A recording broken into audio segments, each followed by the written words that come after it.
네, 여러분 반갑습니다. 홍준 전문가입니다. 자, 오늘 증시가 많이 밀렸습니다. 그죠? 최근에 시장이 많이 안 좋아요. 근데 이제 반도체 관련주에 대해서 매수를 많이 이제 진행을 하신 분들이 계실 거예요. 뭐 사실 오죽하면 예전에 이제 우스갯소리로 자네 직업이 뭔가라고 하면 저는 삼성전자 주주입니다.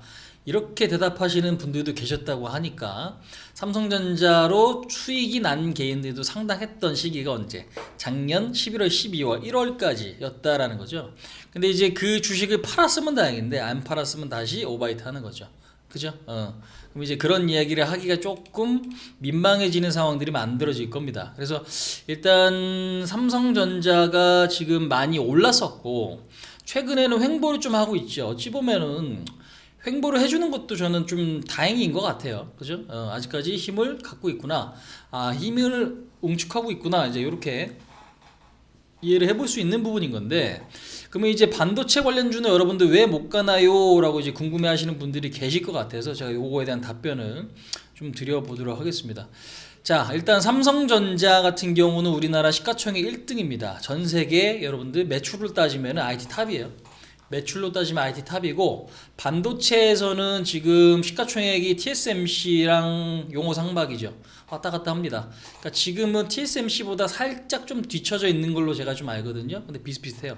그러니까 그만큼 지금 글로벌한 기업이 됐다라는 거죠. 삼성전자가. 그러니까 지금 시가총액이 얼마인지 잠깐 볼게요. 잠깐만. 삼성전자가 지금 일반주가 480조고요. 삼성전자 우선주까지 합치면 59조. 540조네. 와, 대박이네. 예? 여러분들 1조가 540개 있어요. 삼성전자 시가총액이 아시겠어요? 응? 1조가 540개야. 와, 대박인데. 자, 이렇다 보니까 우리나라 지금 시총이 2천억이라고 치면 2천억이 지금 안 되거든. 그럼 삼성전자가 가면 지수가 올라가고 삼성전자가 빠지면 지수가 빠지는 거예요. 그러니까 즉 쉽게 설명드리면 우리나라 지수가 올라가야 되면 삼성전자가 가는 거예요. 근데 우리나라가 지금 지수가 가기 위해서는 뉴욕 증시가 올라야 된다는 얘기죠. 그 다음에 이머징 증시도 같이 가야 된다는 얘기예요. 왜? 글로벌 자금의 투자가 그렇게 진행이 되기 때문에 그렇습니다. 우리가 뭐 MSCI 많이 들어보셨죠? FTS 이런 거 많이 들어보셨지. 날고 기는 펀드, 뭐 블랙록, 뱅가드 이런 거 많이 들어보셨을 거 아니에요. 그런 어떤 날고 기는 펀드가 운용하는 지표가 있까 지수가 있는데 그런 지수의 어떤 그 추종하는 지수들이 그 펀드들이 추종하는 지수들이 이제 그렇게 이루어져 있는 거예요. 그러니까 삼성전자가 아무리 좋아도 지수는 또 거기에 맞게끔 움직이게끔 돼 있는 거예요. 그러니까 만약에 그러면 삼성전자가 10% 올랐어. 근데 지수는 제자리여야 돼. 삼성전자가 10% 올랐어. 그러면은 지수는 제자리에 되면 어떻게 다른 게 밀리는 거예요. 그래서 평균값이 맞춰지고 지수가 유지가 되는 이제 그런 부분들 이해하시겠어요? 그러니까 우리나라 지수가 올라가야 되면 어떻게 해요? 가장 쉬운 건 삼성전자를 땡기는 게 제일 쉬운 거지만 다른 종목들도 우리가 고려를 해야 되니까. 왜? 펀드 운용하는 사람들도 마찬가지일 거 아니에요. 그러니까 그런 식으로 지금 굴러간다는 얘기예요. 그래서 지금 우리나라 증시는 FTSE는 선진 지수고 MSCI는 지금 이머징 증시입니다. 그러니까 선진국이 아니란 얘기죠. 근데 MSCI가 더 커. 근데 달러가 세지면 보실게요. 이런 것들도 여러분들 알아야 돈 벌지. 예, 진짜 이런 것들을 아셔야 돈 벌 수 있습니다.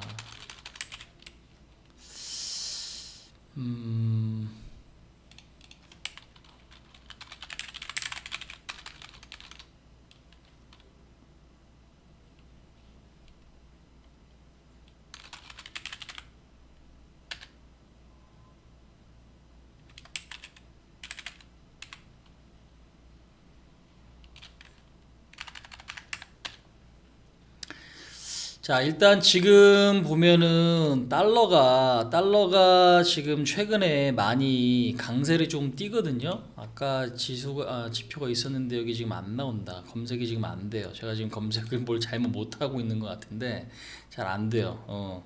자, 근데 이제 중요한 건 달러가 강해지면 자금이 빠져요. 응? 자금이 빠진다고.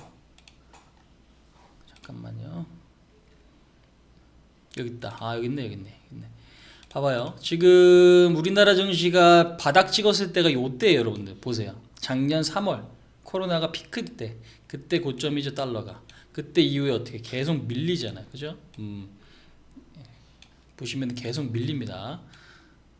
왜 그러냐면은 달러가 약해져야 우리나라뿐만 아니라 이머징시로 자금이 들어오고 주식시장으로 자금이 들어가고요. 1월 6일이 고점인데 우리나라 증시 고점이랑 비슷하죠. 그 다음에 최근에 보시면 이렇게 급격하게 달러가 강해지죠. 왜? 금리 때문에 그래요. 금리 때문에. 금리 때문에 그렇다고. 금리. 아시겠어요?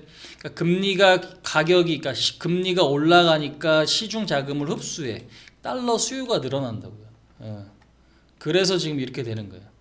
그러니까 우리나라 증시가 가야 되는데 못 가고 있는 상황이 만들어지는 거예요. 이해하시겠어요? 근데 지금 보시면 디램 익스체인지 여러분들 보시면 어떻게 계속 올라가요. 그러니까 반도체 가격이 계속 지금 어떻게 반등 중이다라고 좀 보시면 돼요. 이렇게 올라가. 이렇게 올라가면 사실상 삼성전자, 하이닉스도 더 갈 수 있는 거죠. 특히나 삼성전자 지금 2달 동안 횡보잖아, 그죠? 근데 못 가지. 주가가 밀리잖아요, 오히려. 그럼 얼마나 답답해요. 그럼 제가 아까도 설명드렸지만 이러한 상황이 왜 만들어지냐고. 삼성전자 그러면 지금 만약에 저 흐름대로 막 20% 급등했어. 그럼 어떻게 해? 지수가 급등하거나 다른 종목이 폭삭 주저앉거나 둘 중에 하나가 진행이 돼야 된다고요. 다른 종목들도 괜찮은데 폭삭 주저앉아야 될 이유는 없는 거지. 그러면 뭐해? 시간이 끌리는 거예요, 이게 보시면. 횡보로 보이면서. 그러니까 우리나라 지수가 아직 갈 때가 안 된 거지. 뭐 보면 달러 흐름으로 보면 갈 때가 안 됐으니까 삼성전자를 어떻게 땡기질 않는 거예요. 하지만 지금 호재거래는 계속 있다. 근데 이제 중요한 건 여기서 말씀드린 대로 오늘처럼 지금 보면 금리가 좀 밀리네 지금, 그죠? 10년물 채권 수익률이 좀 밀리고 달러 인덱스가 지금 보니까 0.18이거든요. 0.18 어떻게 밀려요. 그러니까 달러가 조금 빠진다는 얘기지. 그러니까 오늘 이게 유지가 되고 내일 아침에 땅 해보니까 이렇게 유지가 되면 어떻게 내일 삼성전자가 올라갈 가능성이 있는 거죠. 그때 매우 커지는 거지. 그러니까 그렇게 보시면 됩니다, 여러분들. 그럼 삼성전자가 지금 왜 못 가나요라고 하는 거는 기존에 너무 물량을 고점에 많이 사는 사람이 답답해하시는 심정은 이해하지만 그분들이 투심이 안 좋아지는 거고요. 오히려 매집할 수 있는 분들께 진짜 좋은 기회인 거죠. 이게 매집할 수 있는 분들께는 정말 좋은 기회다. 아시겠어요? 그러면 결국 삼성전자가 가, 하이닉스가 가. 그럼 다른 애들 장비 소재 같이 가겠죠. 그러니까 지금 타이밍에는 우리가 반도체 관련주는 여러분들 봐야 된다라는 거죠. 그러니까 우리나라에서 왜 가장 돈을 잘 버는 업종 중에 하나가 반도체이기 때문에 여전히. 근데 이제 요거는 어디 지표로서 지금 나와 있는 거니까, 그죠? 공장 하나 만드는데 여러분도 얼마 10조 들어 10조. 근데 지금 보시면 어떻게 야 반도체 좀 줘봐 막 이러고 있어요. 그러니까 자동차 업체들이 공장이 가동이 안 되잖아요. 지금 보시다 고객사가 투자비 낼 테니까 반도체 좀 달래. 파운드리 업체는 공장 신증설 속도 내고 있다. 근데 지금 TSMC도 그렇고 동부하이텍도 그렇고 우리나라 삼성전자도 그렇고 지금 풀가동이거든요. 증설을 지금 쉽게 하기가 힘들죠. 왜? 돈 투자한다고 바로 나오는 게 아니잖아. 몇 달, 몇 년 걸릴 수 있는 거잖아요. 그러니까 지금 수요는 많은데 공급이 어떻게 제한적이야. 당연히 가격이 올라가는 거지.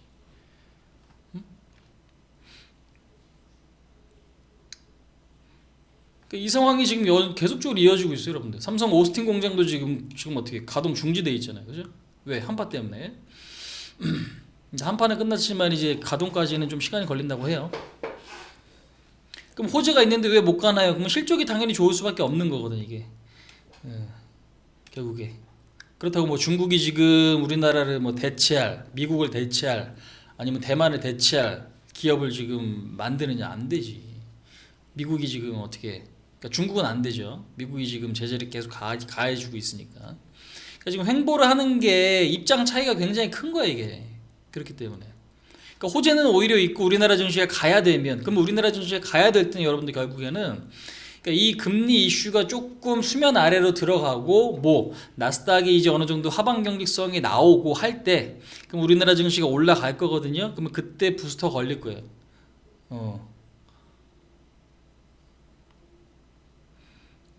근데 여기서 갑자기 반도체를 대량으로 생산할 수 있는 기업이 딱 해서 나타나지 않는 이상은 결국에는 독과점 상황이 만들어질 수밖에 없는 거예요. 디램은 지금 1, 2, 3등이 거의 독점하잖아요. 1등 삼성, 2등 하이닉스, 3등 마이크론, 그죠? 낸드 같은 경우는 메모리 쪽에서는 1등 삼성, 2등 도시바, 뭐 3등 뭐 샌디스크 뭐 이런 애들이 있습니다. 그다음에 이제 그 시스템 반도체 파운드리 같은 경우는 TSMC, 삼성전자, 뭐 이렇게. 그다음에 기타 등등. 오케이. 그러니까 어느 순간 갑자기 나오지 못한다고 공장이. 근데 필요한데 갑자기 갖다 쓰기에는 어떻게? 갖다 쓸 수가 없는 거지. 다른 기업들이 뭔가를 만들어서. 그러니까 진입 장벽이 굉장히 높은 거예요, 이게. 지금 현재로서는. 그래서 결국에는 이 어떤 상황들이 조금 완화가 되면 금리 이슈가 조금 가라앉으면, 그러니까 지금은 사실 그거거든요. 경기 민감주라 그래가지고 그동안에 많이 빠진 게 이제 많이 올라가잖아. 그러니까 그 기준이 뭐냐면 요것부터 여러분들 제가 말씀을 드릴게요. 요것까지만 이야기 드리면은 쉬울 것 같아요. 그러니까 그러면 당연히 반도체도 경기 민감주일 수 있어요. 왜? 경기가 좋아지면 반도체 수요가 증가할 수 있는 거니까. 근데 이제 그 차이는 어디서 오냐면, 봐봐. S51 같은 경우는 여러분들 이제 요 지금 이평선이 굉장히 좀 중요하거든요. 보시면 어떻게 이제 이 이평선은 이제 막 뚫었죠. 장기 이평선. 요거를 이제 많이 뚫어냈단 말이야, 그죠? 최근에는 어떻게? 3월달에 얘는 2월, 3월 올랐죠. S51이에요. 유가 반등 수혜주죠. 자, 근데 이제 삼성전자 같은 경우는 어떻게 됐어요?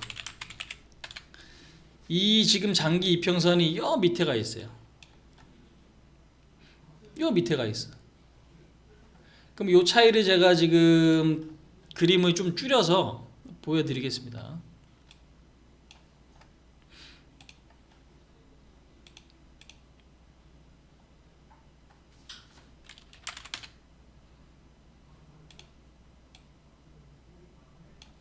그러니까 장기 이평선이 얘는 이제 넘어갔는데, 그죠? S51은 2월 달에 이제 넘어갔는데 얘는 지금 어떻게 이만큼 벌어져 있어요. 그러면 이 얘기는 뭐냐면 이미 이만큼 예전부터 오르기 시작했다는 얘기예요. 그러니까 과거에 많이 올라왔다는 얘기죠. 근데 얘는 과거에 어떻게 많이 빠졌다가 2년 평균 밑으로 이제 주가가 있다가 어떻게 호재가 있으니까 탄력이 붙는 거지. 예. 그럼 이게 여러분들 차이가 있잖아, 그죠? 아까도 제가 보여드렸잖아. 같은 미국에서도 나스닥이 많이 올랐고 다우가 조금 올랐으니 지금 호재거리가 더 있는 다우가 어떻게 속도를 낸다고. 그러니까 주식도 똑같은 거예요. 이게 지금 결국엔 뭐 키맞추기란 얘기지. 예. 그럼 이게 더 이렇게 올라오고 이게 더 횡보가 진행이 돼서 이 이평선이랑 지금 현재 주가랑 만약에 만났어. 그러면 이제는 경기 민감주로 그때부터 움직일 수 있는 거죠. 그때는. 예. 그러니까 이런 것들이 여러분들 뭐예요? 순환매라는 거고 키맞추기라고 이제 이야기를 하는 거죠. 그러니까 최근에 보시면은 KB금융 잘 가죠. 근데 봐봐, 예. 어떻게 돼 있어요? 그 장기 평선을 이제 지지받고 올라가기 시작한 때가 얼마 안 되죠. 그러니까 전략 종목 같은 경우도 제가 그래서 예전에 뭐 은행이라든가 아니면 보험이라든가 여러분들한테 일단 일부 담아 놓으세요라고 말씀드렸던 이유가 여기 있어요. 이게 사실상. 왜 은행이라는 건 경기가 좋아질 때 여러분들 왜 수익이 많이 들어오거든. 그러니까 연체율이 낮아지고 예대 마진이 좋아질 때 그런 부분들이 있는 겁니다. 그러니까 지금 보면은 최근에 다 급등 나오는 것도 이런 것들이에요. 뭐 있냐 또 현대제철. 현대제철도 여러분들 되게 많이 간 것 같지만 장기 평선 보시면 어떻게 확실하게 차이가 있죠. 이제 조금 이격도가 벌어졌겠네 이게. 그지? 이런 식으로 이제 돌리기 시작하는 애와 이미 돌아서 고점에 있는 애, 더 갈 수 있는 애, 이 차이들이 있는 거죠. 그럼 먼저 간 애는 좀 쉬고 이제 밑에 있는 애는 어떻게 약간 레벨이 맞을 때까지 올라오는 거지. 그러니까 그 차이들이 지금 있는 거예요 이게 사실. 그래서 지금 밑에, 그러니까 지금은 2, 3월 달 같은 경우는 밑에 있는 그동안에 너무 안 좋았던 애들이 이제 올라오기 시작한 단계고, 그 다음에 이제 그 전에 많이 올랐던 애들은 이제 그거를 기간 조정, 가격 조정을 거치고 있는 과정인 거죠. 근데 시장은 또 땡길 거면은 당연히 대장이 땡길 수밖에 없는 거예요. 대장이 땡길 수밖에 없다고. 그래서 중국도 지금 수출이 잘 되고 우리나라도 수출이 잘 되고 돈벌이가 지금 잘 되고 있는 이제 그 상황이기 때문에 결국에는 그 어떤 타이밍 상황이 조금 문제였지 어떤 추세적인 문제는 아직은 아니다. 이제 그렇게 보시면 되겠습니다. 그래서 반도체 관련주의 어떤 궁금증을 여러분들 이렇게 해소하시면 되겠어요. 가야 되는데 못 가는 이유는 결국에는 지수 문제 때문에 그렇습니다. 글로벌 자금의 흐름 때문에 그래요. 큰 자금이 지수로 그러니까 우리나라로 돈이 들어오는 게 아니라 아까 보여드린 대로 미국이라든가 그러니까 미국에서도 다운 S&P 그 다음에 지금 유럽이라든가 왜 유럽은 신고가거든. 근데 우리나라 잘 갈 때 미국 유럽은 잘 못 갔어요. 독일 같은 경우 그지? 12월 1월 지금 11월 때 보시면 아시겠지만 얘네들은 많이 못 올랐거든요. 근데 우리나라 많이 올랐잖아요. 그러니까 그 차이들이 지금 발생을 하는 거예요. 너는 옛날에 많이 갔잖아. 그러니까 좀 쉬어. 너는 먹었잖아. 나 좀 먹을게. 이건 거죠. 근데 결국에는 이제 이 경제 상황이 좋아지는 게 조금 더 연장이 되면은 그런 거 구분할 것 없이 어떻게 다 같이 이제 땡겨질 수 있는 거다라는 거예요. 근데 이거를 이제 여러분들 100%니까 무조건 또 그러면은 홍 전문가가 얘기한 대로 이제 경기가 좋아지면은 무조건 또 갈 거니까 나는 지금부터 또 신용하고 그냥 풀미수 그냥 질러버려야지 이 생각을 하시면 답이 없어요. 여전히 아직은 진폭이 크고 변동성이 큰 장세가 펼쳐질 거고 큰 그림에선 결국 그렇게 움직일 거지만 여러분들 못 버티잖아. 매수해놓고 만약에 조금 밀려버리면 버티지 못하잖아. 그죠? 현실적인 문제예요 그게. 아무리 좋은 종목도 여러분들이 잘 내가 이끌어가서 매매를 해야 되는데 중간에 흔들려서 털려버리면은 그게 뭔 소용이야. 그러니까 항상 개인들이 내가 파니까 올라갑니다. 털렸어요. 라고 이야기를 하는 거죠. 이제 그 부분들이 우리가 조금 주목을 해야 된다는 거죠. 그러니까 위치가 좋아도 그 변동성 때문에 여러분들이 아무리 좋은 주식을 수익을 잘 못 내는 경우들이 굉장히 많아요. 개인들이. 그러니까 그런 부분들을 조금 신경을 쓰자. 그러니까 지금 못 빼놓고 만약에 내일 다음 주 또 밀렸어. 마이너스 5%야. 버틸 수 있을 것 같아요? 못 버텨요. 내 돈이어도 버티기가 힘든데 만약 빌린 돈이다. 더 버티기 힘들겠지. 그러니까 그 차이가 여러분들 굉장히 큰 거예요. 자, 그래서 이제 반도체 이야기는 요 정도 보시면 되겠습니다. 그러면은 이제 결국 삼성전자는 메모리도 중요하고 그 다음에 지금 파운드리도 중요하니까 두 가지 섹터에 있는 중소형주도 우리가 좀 같이 봐야겠죠. 그러니까 차량용 반도체 관련주, 파운드리 관련주, 그 다음 메모리 관련주, 장비 쪽도 중요하지만 반도체가 많이 생산되면 뭐예요? 소재, 그죠? 그런 쪽도 같이 보시면 되겠다. 그래서 삼성전자가 못 가는 부분들이 이제 이런 이유들이 있다라는 거 우리가 좀 알아야 되고요. 그러면 이제 조금 풀릴 때쯤 못 갔던 게 어떻게 탄력이 붙을 거다라는 거죠. 그래서 그 부분들 같이 보시면 되겠습니다. 이 이야기는 여기까지 할게요, 여러분들. 수고하셨습니다. 전략 종목 등록하고 마무리 줄게요.